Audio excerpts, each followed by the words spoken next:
Mais bien sûr, il faut tout bloquer. Il faut tout bloquer. Et tant pis pour les vacances. De toute façon, ce gouvernement, comme les précédents, ça fait 40 ans que ça dure, donc on va pas tout le remettre sur le dos. Depuis 40 ans, on nous appauvrit, on nous martyrise, entre guillemets, et aujourd'hui, ils font les autistes. Ils en ont rien à foutre qu'il y ait 3 millions de personnes dehors. Pour eux, c'est leur ligne de conduite, c'est eux qui ont raison.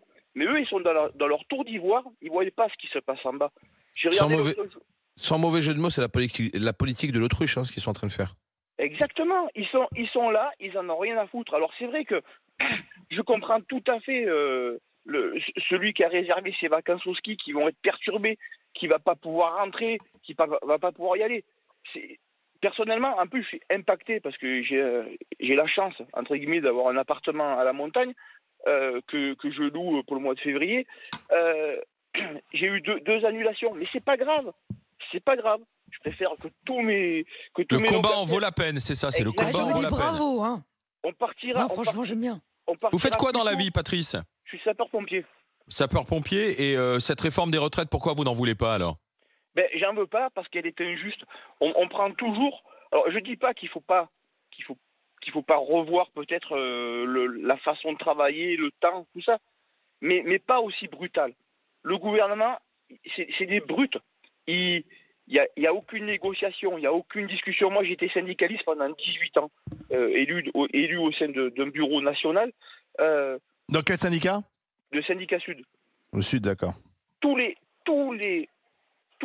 ministres qu'on a pu rencontrer, oui, mais jamais rien n'est pris en compte. Le français, de la classe moyenne à la classe plus pauvre, entre guillemets. Populaire, quoi. Populaire, voilà, j'ai cherché le mot, merci. On est tous mis sur l'échafaud. Aujourd'hui, comment peut vivre une personne avec 1200 euros? Comment dans ce pays? Et c'est en brut, en plus. Hein. Oui, mais qui c'est même pas honnête. Dans ce pays, oui, c'est mieux que ce qu'il y a aujourd'hui. Qui est la 6e puissance mondiale, soi-disant, des gens ne peuvent pas manger. Des gens qui travaillent sont obligés de vivre dans leur voiture. Pendant que nos gouvernements successifs, ils s'empiffrent de caviar. Non, quand même. Peut-être pas exagéré. C'est démago, ça. C'est dommage, vous n'étiez pas mauvais, là, vous tombez dans des démagogies. Argumentaire, là. Écoutez. Si c'est ça votre argument principal. Non, je vais vous dire une chose. Le 6 janvier 1992, sous l'ère de M. François Mitterrand, j'ai été invité en tant que pompier de Paris à manger à l'Élysée.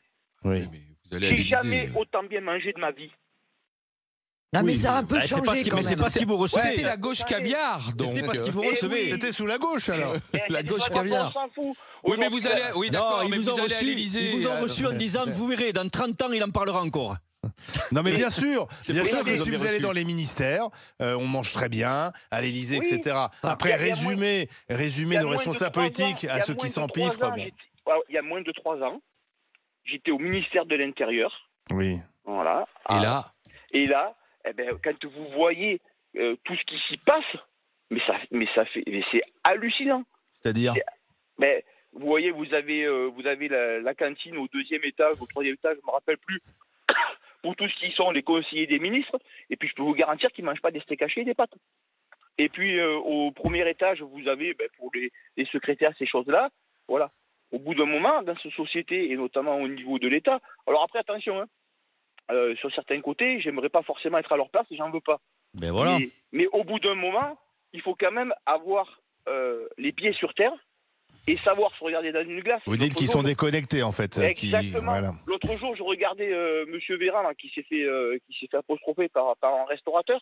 Quand tu lui as posé la question sur combien coûtait, je sais plus quel produit, il était incapable de répondre. Oui, non, vous avez pas tant en partie sur donc le côté Patrice, déconnecté, aujourd'hui, coûte que coûte, même s'il faut sacrifier des vacances, même s'il faut perdre des journées de salaire, il faut faire grève, il faut faire reculer le gouvernement. C'est ce que vous dites, quoi. Enfin. D'accord. Parce que si la retraite passe, derrière, qu'est-ce qu'ils vont encore arriver à nous faire avaler comme couleuvre? Merci Patrice d'avoir été avec nous. Et je viens vous voir quand vous voulez à Paris pour une émission.